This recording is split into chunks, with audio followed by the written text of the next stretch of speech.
Hey there, American Healthy Habits family. What if you could water your garden once a week and your plants would actually be healthier for it? No timers, no sprinkler systems, no dragging a hose across the yard every single day wondering if you're giving them too much or not enough. Lazy gardeners figured this out a long time ago, and today we're handing you the exact system they use.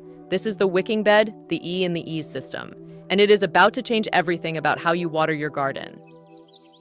Most gardens fail at watering. Not because gardeners don't care, but because watering from the top down is just an inefficient way to get water to the roots. You water the surface, the sun evaporates half of it. The rest either runs off or soaks in unevenly. Meanwhile, your plants are down there wondering where their drink went. A wicking bed flips that entire system upside down. Instead of watering from the top, the water lives at the bottom in a reservoir, and the soil draws it up slowly and consistently through a process called capillary action. The same way a paper towel soaks up a spill, the soil pulls exactly what it needs, exactly when it needs it. The result? Plants that are never overwatered, never underwatered, and never stressed. What is a wicking bed? Let's start at the beginning. A wicking bed is a raised garden bed with a built-in water reservoir at the bottom. The bed is divided into two layers. At the very bottom, water. Above that, soil. Between them, a barrier that allows the soil to make contact with the water without falling into it. The soil wicks moisture upward continuously. Your plant's roots follow that moisture downward, which is exactly where you want them. Deep, strong roots that anchor the plant and access consistent hydration without depending on you to show up every day with a hose. You fill the reservoir through a simple pipe that runs down the side of the bed. When it's full, you walk away. Depending on your climate, your plants, and the time of year, you won't need to fill it again for anywhere from 3 to 7 days. That's it. That is the entire system.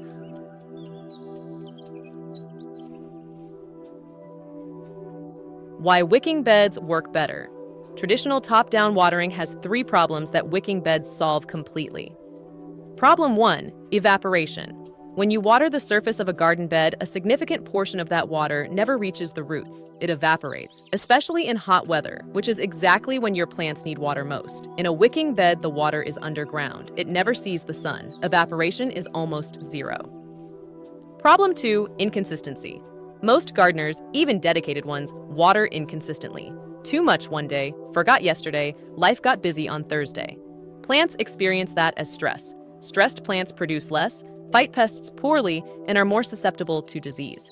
Wicking beds deliver consistent moisture every single day, regardless of your schedule. Problem 3, surface watering encourages shallow roots. When water only ever comes from the top, roots stay near the surface chasing it. Shallow roots mean plants that tip over, dry out fast, and struggle in heat. When moisture comes from below, roots grow downward, deep, strong, and resilient. One system, 3 problems solved. That's why the wicking bed is the foundation of the entire E's system.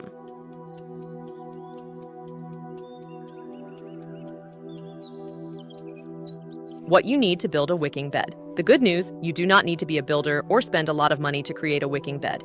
Here is everything you need. The container. This can be a traditional raised bed frame, a large stock tank, a plastic storage tote, or any food-safe container that holds water. The minimum depth you want is about 12 inches. 6 for the reservoir, 6 for the growing medium above it. A liner. If your container isn't naturally waterproof, you'll line the inside with a food-safe pond liner or thick plastic sheeting to hold the water in the reservoir. A fill pipe. This is typically a 1 to 2 inch PVC pipe that runs from the top of the bed down into the reservoir. This is how you add water without disturbing the soil or plants above. An overflow drain. A simple hole or fitting drilled at the exact height where your reservoir ends. When water reaches that level, it drains out rather than soaking up into your soil. This prevents waterlogging. A wicking barrier, a layer of geotextile fabric or weed cloth that sits between the reservoir and the soil. It keeps the soil from falling into the water while still allowing capillary contact. The growing medium. This is not regular garden soil. Regular soil compacts and doesn't wick well. You want a mix of approximately 60% quality potting mix and 40% perlite. Light, airy, and excellent at drawing moisture upward.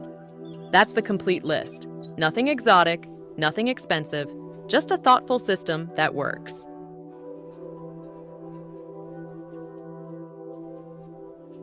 How to build a wicking bed step by step. Let's walk through the build from start to finish. Step 1. Prepare your container. If you're using a raised bed frame, line the inside with your pond liner, leaving enough material to fold over the top edges. If you're using a stock tank or waterproof tote, skip this step. Step 2. Install your overflow drain. Measure 6 inches up from the bottom of your container and drill or cut a hole for your overflow fitting. This is the ceiling of your reservoir. Water will never go higher than this point. Step 3. Install your fill pipe. Cut your PVC pipe to the full height of the bed. Angle or drill small holes at the very bottom so water can flow out into the reservoir when you fill it from the top. This pipe is your access point, the only thing you'll interact with after setup. Step 4. Add your wicking barrier. Lay your geotextile fabric across the container at the overflow drain level. Press it down gently into the corners and up the sides. This creates the floor of your growing zone. Step 5. Fill with growing medium. Add your 60-40 mix of potting mix and perlite above the fabric layer. Fill to within an inch or two of the top of the container. Step 6. Initial watering from the top. Before you start relying on the reservoir, water from the top once to saturate the soil and create the initial wicking contact between the soil and the reservoir below. Step 7. Fill the reservoir. Pour water into your fill pipe until it flows out of the overflow drain. Your bed is now charged and ready. From this point forward, fill from the pipe only. You're done. The bed runs itself from here.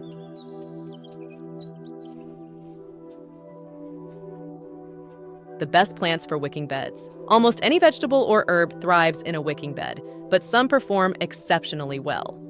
Tomatoes love the consistent moisture. Inconsistent watering is the #1 cause of blossom end rot and fruit cracking in tomatoes. A wicking bed eliminates both problems almost entirely. Lettuce and leafy greens thrive because they need even, consistent moisture to stay tender and sweet. Stress from dry spells makes them bolt and turn bitter. Wicking beds keep them producing longer. Basil is famously temperamental about water. Too much from the top causes root rot. Too little and it bolts immediately. Bottom-up wicking gives it exactly what it wants. Cucumbers and zucchini are heavy producers that need consistent hydration to keep producing. Wicking beds keep them going all season. Herbs in general, chives, parsley, cilantro, mint, all perform better with consistent bottom moisture than irregular top watering. The one category to approach carefully, root vegetables like carrots and deep-rooted beets can struggle if the reservoir sits too shallow. For those, either build a deeper bed or stick to top-watered beds.